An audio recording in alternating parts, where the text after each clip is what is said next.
Hello friends, welcome to simply ways Tamil channel. இன்றைக்கி நம்ம பார்க்க போகிறது யூஸ்ஃபுல்லான டிப்ஸ் தாங்க. வாங்க வீடியோக்குள்ளே போகலாம். இது வரைக்கும் நம்ம சேனல் நீங்கள் சப்ஸ்கிரைப் பண்ணலைன்னா ப்ளீஸ் சப்ஸ்கிரைப் பண்ணிக்கோங்க. அப்படியே பக்கத்தில் இருக்க பெல் ஐக்கானையும் டச் பண்ணுங்கள். அப்போ தான் நம்ம போடுற வீடியோஸ் உங்களுக்கு உடனுக்குடன் நோட்டிஃபிகேஷனில் வரும். வாங்க வீடியோக்குள்ளே போகலாம். வாங்க ஃபஸ்ட்டு இப்போ என்னென்னு பார்க்கலாம். ஃபஸ்ட்டு பாருங்கள், இந்த மாதிரி நம்ம பச்சை மிளகாவை இந்த மாதிரி காம்பெல்லாம் எடுத்துகிட்டு இந்த மாதிரி நம்ம கீழே ஒரு டிஷ்யூ பேப்பர் போட்டுட்டு அப்புறம் நம்ம க்ளோஸ் பண்ணி நம்ம ஃப்ரிட்ஜில் ஸ்டோர் பண்ணிட்டோம்னா உங்களுக்கு பச்சை மிளகா வந்து ஒன்றுமே ஆகாதுங்க. ட்ரை பண்ணி பாருங்கள் ஃப்ரெண்ட்ஸ். இந்த டிப் உங்களுக்கு எல்லாத்துக்கும் பிடிச்சிருக்குன்னு நினைக்கிறேன். ஓகே ஃப்ரெண்ட்ஸ், வாங்க செகண்ட் டிப்குள்ளே போகலாம்.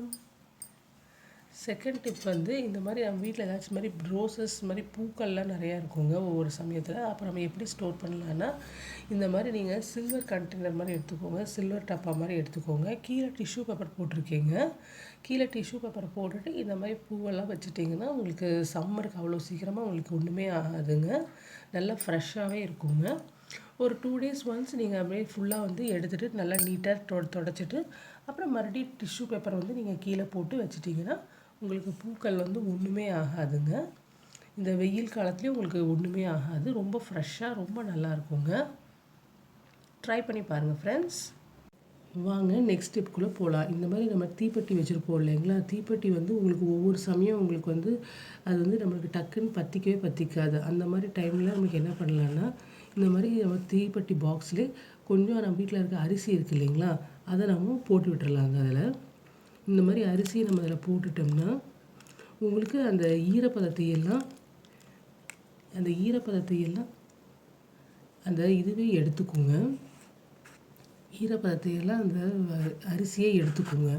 அப்புறம் நம்ம இந்த மாதிரி யூஸ் பண்ணும்போது உங்களுக்கு சீக்கிரமாக தீப்பெட்டி உங்களுக்கு வந்து சீக்கிரமாக பற்றிக்குங்க. ஓகே ஃப்ரெண்ட்ஸ், இந்த டிப்ஸும் உங்களுக்கு ரொம்ப பிடிச்சிருக்குன்னு நினைக்கிறேன். வாங்க நெக்ஸ்ட் டிப்குள்ளே போகலாம். நெக்ஸ்ட் டிப் வந்து இந்த மாதிரி நம்ம தேங்காய் நம்ம வந்து பாதி யூஸ் பண்ணிவிட்டு பாதி அப்படியே வச்சுருப்போங்க. இப்படியே வச்சா நம்மளுக்கு கெட்டு போய்டும். ஃப்ரிட்ஜில் வச்சாலும் சரி, வெளியில் வச்சாலும் சரி ஒரு மாதிரி ஆகிடுங்க. அதுக்கு நம்ம என்ன பண்ணலான்னா, இந்த மாதிரி டேபிள் சால்ட் இருக்குது இல்லைங்களா, டேபிள் சால்ட்டை வந்து நம்ம இப்படி லைட்டாக அப்படி தூவி இப்படி அப்ளை பண்ணிவிட்டு நம்ம அப்படியே எல்லாத்துலையும் ஸ்ப்ரெட் பண்ணி விட்ட மாதிரி பண்ணிவிட்டு நம்ம வச்சிடலாங்க. இந்த மாதிரி நம்ம வைக்கிறனால நம்மளுக்கு தேங்காய் வந்து சீக்கிரமாக அழுகி போகாது, கெட்டு போகாதுங்க. ட்ரை பண்ணி பாருங்கள் ஃப்ரெண்ட்ஸ். வாங்க நெக்ஸ்ட் டிப்குள்ளே போகலாம். நெக்ஸ்ட் டிப் வந்து இந்த மாதிரி நம்ம உப்பு டப்பா வீட்டில் எல்லார் வீட்டில் வச்சுருப்போங்க. அது வந்து பார்த்திங்கன்னா இந்த மாதிரி ஒவ்வொரு கிளைமேட்டுக்கு பார்த்திங்கன்னா அது அப்படியே ஒரு மாதிரி நீர்த்துற மாதிரி அப்படியே தண்ணி விட்ட மாதிரி ஆகிடுங்க. அந்த மாதிரி உங்களுக்கு ஆகாமல் இருக்கிறதுக்கு இந்த மாதிரி ஏதோ குச்சி இருக்குது இல்லைங்களா, இந்த மாதிரி குச்சியை அப்படியே குத்தி விட்டுட்டோம்னா, குச்சியை நல்லா அப்படி குத்தி விட்டுருலாங்க. இந்த மாதிரி குத்தி விட்டுட்டோம்னா அந்த ஈரப்பதத்தையெல்லாம் அந்த குச்சி வந்து எடுத்துக்கோங்க. அப்புறம் நம்மளுக்கு சால்ட்டு வந்து நீர்த்து போகாதுங்க, அப்படியே இருக்குங்க. ட்ரை பண்ணி பாருங்கள் ஃப்ரெண்ட்ஸ். வாங்க நெக்ஸ்ட் டிப்குள்ளே போகலாம். நெக்ஸ்ட் டிப் வந்து இந்த மாதிரி நம்ம சோப் வந்து இது மாதிரி சோப் டப்பாவில் வச்சுருப்போங்க. அது கொஞ்சம் நாள் ஆக பார்த்தீங்கன்னா இந்த சோப்பு டப்பா வந்து அப்படியே உங்களுக்கு அப்படியே ஃபுல்லாக எல்லாம் வேஸ்ட் ஆகிடுங்க. அந்த சோப்பெல்லாம் இதில் வந்துடும், ஃபுல்லாக உங்களுக்கு வேஸ்ட் ஆகிடுங்க. அதனால் உங்களுக்கு அப்படியே சீக்கிரமாக கரையிற மாதிரி இருக்கும். அந்த மாதிரி உங்களுக்கு ஆகாமல் இருக்கணும் அப்படின்னா 2 ரப்பர் பேண்ட் எடுத்துக்கோங்க.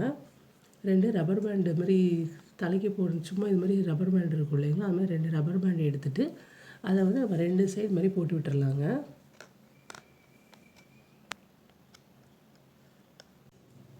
பாருங்கள், இந்த மாதிரி நம்ம 2 ரப்பர் பேண்ட் அப்படியே போட்டுட்டு இது மேலே நம்ம சோப்பை வச்சிடலாங்க. இது மேலே நம்ம சோப்பை வச்சிட்டோம்னா உங்களுக்கு வந்து சோப்பு அப்படியே மேலாலேயே இருக்கும், உங்களுக்கு அப்படியே வந்து கரையாதுங்க. அதே மாதிரி இந்த பாக்ஸுமே உங்களுக்கு வந்து சோப்பாக ஆகாதுங்க, அப்படியே நல்லாவே இருக்கும். நம்மளுக்கு வாஷ் பண்ணுற வேலையும் மிச்சங்க. இந்த மாதிரி நம்மளுக்கு இப்படியே இருக்குங்க. இதை நம்ம அப்படியே க்ளோஸ் பண்ணி வச்சிடலாங்க. ட்ரை பண்ணி பாருங்கள் ஃப்ரெண்ட்ஸ். வாங்க நெக்ஸ்ட் டிப்குள்ளே போகலாம். நெக்ஸ்ட் டிப் வந்து இந்த மாதிரி பாருங்கள், இது வந்து ரிமோட் கண்ட்ரோலுங்க. இந்த மாதிரி ரிமோட் கண்ட்ரோலில் இந்த மாதிரி நம்ம வந்துட்டு எப்பவுமே உங்களுக்கு பின்னாடி பார்த்திங்கன்னா இந்த செல் பக்கம் வந்து நம்மளுக்கு அப்படியே கல்டு விழுந்துகிட்டே இருக்குங்க. அதுக்கு நம்ம இந்த மாதிரி ஒரு ரப்பர் பேண்ட் போட்டு வச்சிட்டோம்னா உங்களுக்கு அவுராதுங்க. அதுக்கும் நல்ல சேஃப்டிக்கு நம்ம என்ன பண்ணலான்னா, இந்த மாதிரி ஒரு கவர் போட்டு வச்சிடலாங்க. அப்போ உங்களுக்கு டஸ்ட்டும் ஆகாது. ஏன்னா எல்லோரும் நம்ம தொடுவோம் பண்ணுவோம், ரிமோட்டை போய் சேனல் மாற்றிட்டே இருப்போங்க. இந்த மாதிரி நம்ம ஒரு கவர் போட்டு இப்படியே ரப்பர் பேண்ட் போட்டு வச்சிட்டோம்னா நம்மளுக்கு அந்த ரிமோட்டும் நல்லா சேஃப்டியாக இருக்குங்க. அப்புறம் நம்மளுக்கு அந்த ரிமோட்டுமே நம்மளுக்கு ஒன்றுமே ஆகாதுங்க. நம்ம பின்னாடி அந்த செல்லு போடுற இடத்துலையும் கண்டு நம்மளுக்கு விழுகாதுங்க. இது ஒரு நல்ல டிப்புங்க. ட்ரை பண்ணி பாருங்கள் ஃப்ரெண்ட்ஸ். வாங்க நெக்ஸ்ட் டிப்புக்குள்ளே போகலாம். அவ்வளோதான் ஃப்ரெண்ட்ஸ். இன்றைக்கி பார்த்தா உங்களுக்கு எல்லா டிப்ஸும் உங்களுக்கு ரொம்ப பிடிச்சிருக்கும்னு நினைக்கிறோம். நீங்களும் ட்ரை பண்ணி பார்த்துட்டு எப்படி இருக்குதுன்னு சொல்லுங்கள் friends. Okay friends, thanks for வாட்சிங் திஸ் வீடியோ.